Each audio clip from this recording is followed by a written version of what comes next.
Some of the other features that I think are really slick about this is it features a 2-inch touchscreen for navigation, an 8-core processor for faster transcription speeds. It's got internal storage of up to 32 gigabytes, which is great. That's about 175 hours of recording.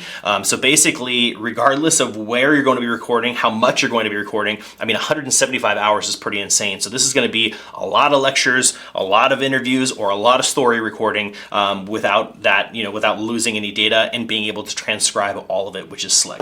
So at the end of the day, I would say that this recorder is a must-have for those that are trying to get reliable, high-performing device to capture important audio. So if you're looking for a recording solution that does that type of thing, again, especially for students and people that want to transcribe this stuff directly into text, this is an awesome, awesome device that can do that for you.